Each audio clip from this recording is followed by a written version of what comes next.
With all eyes on Donald Trump and his surprise emergence at the head of the Republican presidential pack, you may have missed the guy behind him in the #2 spot, an equally unlikely frontrunner among contenders for the GOP nomination. Retired pediatric neurosurgeon Dr. Ben Carson is the only other candidate in the crowded Republican field polling support numbers in the double digits. And a new Des Moines Register poll of likely GOP Iowa caucus goers has him rising to 18% support, within 5 percentage points of Trump. His numbers are more impressive when you consider that Carson has outpaced experienced political veterans in his first ever foray into electoral politics. And that even among all the pomp and circumstance of the Trump spectacle, the comparatively mild-mannered Carson has still managed to attract his own sizable share of enthusiastic supporters.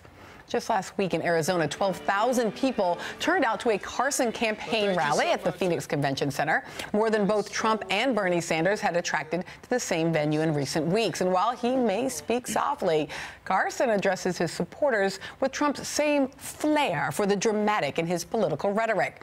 He's advocated sealing all 4 of the country's borders and has in the past called Obamacare the worst thing to happen to America since slavery. In fact, it was Carson's critique of the law during his speech at the 2013 National Prayer Breakfast that marked his first emergence onto the national political stage. Here's my solution. When the person is born, give them a birth certificate, an electronic medical record, and a health savings account, to which money can be contributed pre-tax from the time you're born to the time you die. When you die, you can pass it on to your family members so that when you're 85 years old and you got 6 diseases, you're not trying to spend up everything. You're happy to pass it on, and there's nobody talking about death panels. Carson's attack on President Obama's signature legislation, while the president was just sitting a few feet away, transformed him into a hero among Tea Party conservatives who saw him as someone who was unafraid to speak truth to power. For his new fans on the far right, Carson and his personal story of overcoming a childhood of poverty to become a world-renowned neurosurgeon was the very embodiment of conservative ideals of self-reliance and individual responsibility. But long before his emergence as a Tea Party truth teller, those same conservative values had already elevated him to hero status in the African-American community for a generation of young people who came of age in the 90s. Carson's memoir, Gifted Hands, was practically required reading as parents and educators sought to instill the message of bootstraps uplift threaded throughout his life story. His narrative was improbable, a young, troubled man raised in the inner city of Detroit by a single mother who goes on to become Johns Hopkins' youngest chief neurosurgeon and the first ever to successfully separate twins conjoined at the head. But for those African Americans who saw in his life the shared values of family, religion, personal morality, Carson's example made the improbable feel possible. In a GQ profile of Carson earlier this year, writer and Baltimore native Ta-Nehisi Coates said of Carson's frequent visits to inner city schools during his residency at Johns Hopkins, quote, anytime anyone wanted to bring out any sort of inspirational figure for young black kids, especially young black boys in Baltimore, you turned to Ben Carson. But more than 20 years later, Carson's reemergence as a Tea Party hero has exposed some of the nuances in black political identity, because those same young people grew up to elect as their president another inspirational figure with an improbable success story and a message of personal responsibility. And the same message that has brought African-American audiences to their feet and to the polls for President Obama may not have quite the same resonance when it comes wrapped in Carson's Republican rhetoric. Joining me now, Judith Browne Dianis, co-director of the Advancement Project, E.J. Dionne, Washington Post columnist and MSNBC contributor, Will Jawando, Democratic candidate for Maryland's 8th Congressional District and a former White House aide, and Robert Traynham, MSNBC contributor, former Bush-Cheney senior advisor and vice president of communications for the Bipartisan Policy Center. So, Will, I actually want to start with you because I think there is a way in which Carson's kind of bootstraps, individualist, politics of respectability is not that different from what we hear from President Obama, for example, in My Brother's Keeper. But then the valence feels very different when it's Republican versus Democrat. You're exactly right. I think what Dr. Carson does is he gets 75% of it right. The ideas of personal responsibility, of working hard, of parents that care, of church, of family, of values. Same things the president talks about and believes, and I believe. I grew up similar to him, very poor in Silver Spring, Maryland. My mother stayed on me hard. But the difference was I had a structure around me, and I was fortunate to get scholarships to high school and college and law school. And what he fails to recognize is that from chattel slavery to Jim Crow to the failed drug war that's led to mass incarceration, these are state-sanctioned systems that make it harder to succeed. And so it's not all about personal responsibility. I've had good friends, like probably Dr. Carson, that didn't make it out because they didn't have scholarships, they didn't have mentors.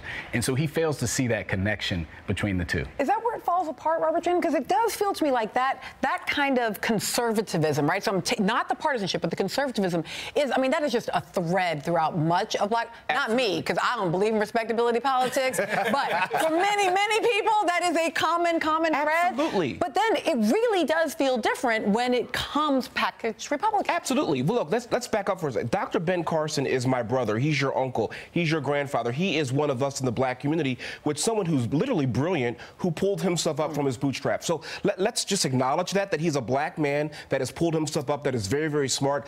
The difference is that, guess what? He's a Black Republican.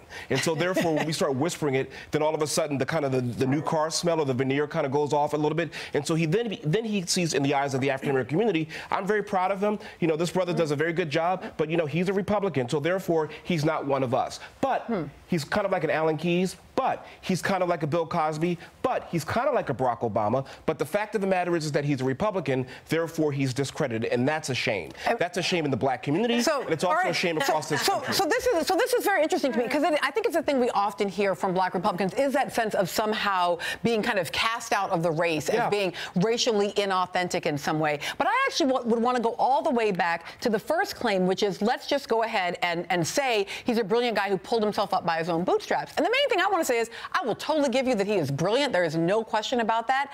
But I don't know whether or not he pulled himself up by his own bootstraps. My suggestion would be actually that probably isn't the full story. Well, wait, hold on. How can you say that when, based on his life story, single mom in Detroit, his mom worked 3 jobs apparently. Sure. How can you not say that? Because I think that hard work is a necessary but insufficient condition for success, which is simply to say, must we work hard? Absolutely. But does hard work necessarily lead to success? No. And so I always want to think about what the other. But that's his story, though. Yes. But that's his story. I think there are 2 issues here. One is, do we admire what Ben Carson made of his life? You bet we do. Yeah. This is an amazing story. It's a great thing. And I think it's a deep debate in our country's history about, is individual effort all by itself always enough? I mean, my feeling is not a single one of us is self-made, because there's always somebody. First of all, there's a mom or a dad. There is somebody in the neighborhood. There's a coach. There's a teacher. And then often there's a scholarship. I got to go to college partly on scholarship and Social Security. I'd go even further. I'd go even further, because I think that even still leaves us within the realm of the kind of like civic action that still, I think, fits very neatly within a small government worldview. My bet is that there's also almost always a public school, a health plan. Like, in fact, yes, it's both that we have the people around us, but there's almost always public policies too. Right, exactly. Yeah. There are policies that get us ahead. And that's where I differ with you. This isn't just about a Black man being cast out because he's a Republican. This is a Black man who is pushing policies, not recognizing structural racism, not recognizing all of the things that add to making lives harder for Black people in America. So it's not just about the Republican. You know, feel-good story. Yes, we all read about it. We do hold him up like, oh my God, Ben Carson, he's brilliant. He's brilliant when it comes to medical science, but I will tell you that when I have heard him talk about policy, I wouldn't say he's brilliant on it. I just got to show Ben Carson at the Iowa State Fair talking about the brains, because it just makes me happy. Let's show that for a second. With the kind of brains that God endowed us with, we do not have to limit ourselves in any capacity whatsoever. The human brain is the most magnificent organ system in the universe. I mean, it remembers everything you've ever seen, everything you've ever heard, can process more than 2 million bits of information in 1 second. So, like, my Nerdland soul loves that. I want to go to the Iowa State Fair and hear somebody talk about brain science. That sounds great, but it also doesn't quite make me think that he's going to make the policy I need. Stay with us. We're more on this. But up next, I'm going to bring in one of the key activists in St. Louis who rightfully demands to be respected, even if not doing so in a respectable way. We're going deeper into this when we come back.